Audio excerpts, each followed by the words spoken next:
5 negosyo na akala mo small time lang pero hindi mo alam. Kaya palang magpasok sa'yo nito ng napakalaking halaga. Ano to mga kanegosyo? Wag na natin patagalin pa. Simulan na kagad natin sa number 1. Una na nga sa listahan natin mga kanegosyo is yung Pinoy street foods. Sino ba sa atin yung hindi pa nakakakain ng kwek-kwek? Sino ba dito yung Pilipino na hindi pa nakakatikim ng fishball?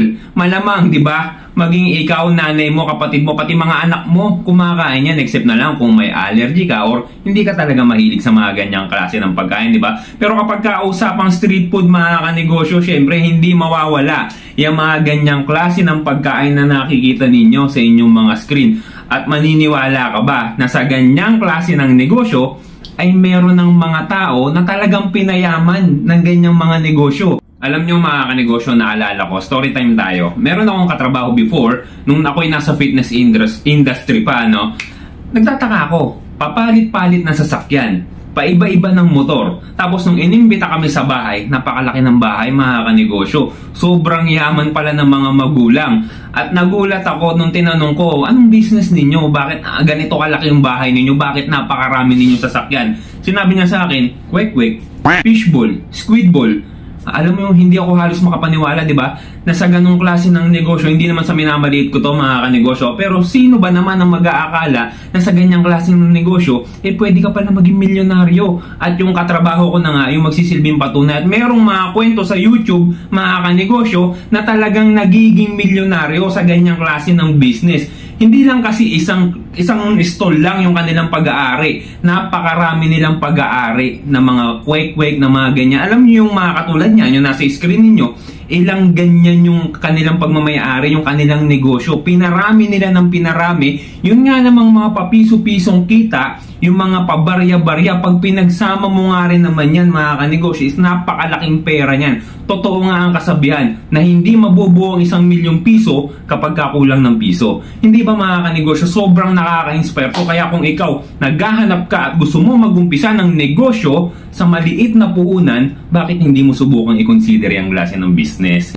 Number 2 mga kanegosyo, pares. Oo, alam ko, sangkatutak na ang parisan dito sa Pilipinas, especially nung sumikat si Pares Diwata Overload. Talaga ang dami mga nagsulputan na pares. Yung mga talagang tao na hindi naman talaga nagne-negosyo, na-inspire kay Diwata para magsimula ng kanilang paresan business. Pero itong pares na tinutukoy ko, ito talagang nakakain na ako ng personal dito. Paborito namin ng asawa ko kainan itong paresan na to mga kanegosyo. Itong Pares 96. Alam mo, pwede ka rin gumawa ng sarili mong brand, ng sarili mong paresan. Ano? Gusto ko lang i-share yung aming istorya. Kung ano ba yung nakita namin dito sa paresan na to. Bakit sa palagay ko talagang ito yung kinakailangang paresan or kahit hindi paresan, mga kainan na talagang dapat ginagaya ng mga negosyanteng Pilipino. Bakit? Alam niyo po kasi noon nung nagtatrabaho pa kami ng misis ko, madalas po kaming kumakain dito sa paresan na to, no? At talagang napakasarap. At alam mo kanegosyo kung ano yung mga kino-consider namin kung bakit dito kami kumakain.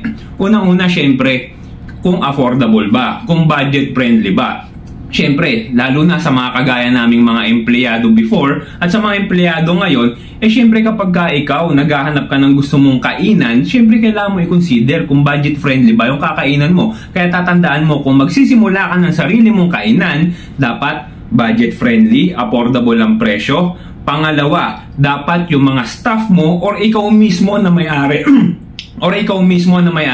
dapat friendly ka or approachable ka. Kasi sino ba namang tao na papasok sa isang negosyo or papasok sa isang kainan na makikita mo yung mga staff, yung mga may-ari nakasibangot, di ba, nakabusangot yung mukha. Ikaw ba naman gutom na gutom ka, sa palagay mo papasok ka doon sa kainan na yun? Syempre hindi, ekis na yan kanegosyo, di ba? Ano pa, yung food presentation dapat malinis, maayos, at syempre dapat nakaka-attract sa mata. Yung tignan mo pa lang talagang gugutumin ka na. Dapat ganyan i-consider nung mga nagne-negosyo ng kainan. At syempre, ang pinaka-importante na kinakailangang i-consider ng mga nagne-negosyo ng kainan, ano sa palagay mo?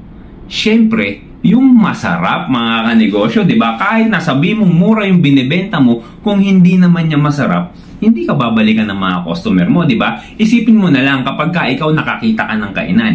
malaki ang serving, marami ang serving, napakaganda ng food presentation nila, affordable. Pagkatapos nung natikman mo, napakasarap. Ano ang pinakaunang salita na papasok sa isip mo? Siyempre, yung salitang sulit. 'Di ba mga kanegosyo? Yan ang i-consider mo kapag gusto mo magnegosyo ng mga kainan. Dapat ganyan ang mindset mo kanegosyo.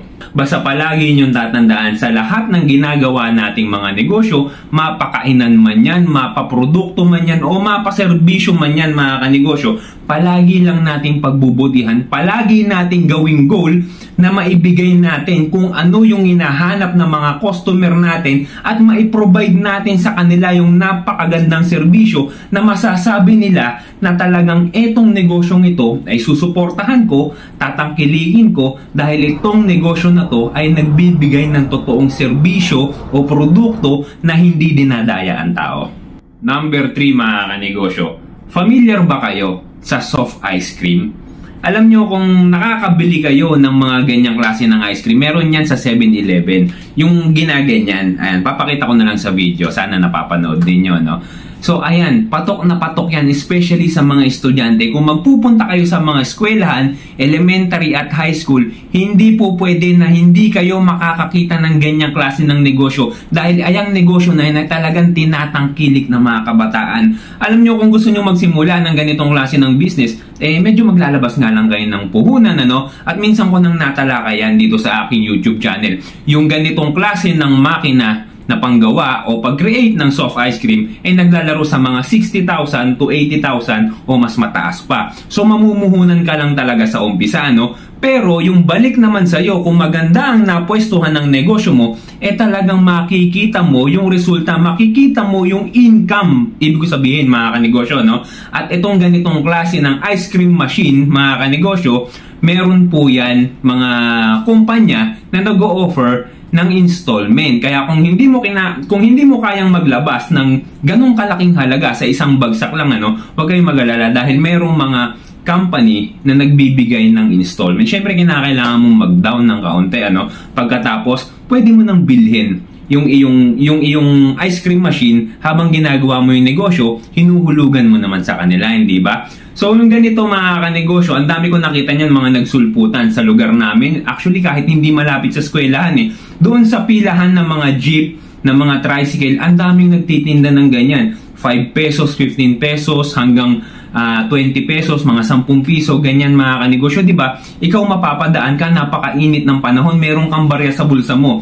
Nakakita ka ng ice cream, nagtitinda ng ice cream. Hindi ba? Panigurado mapapabili ka. Number 4.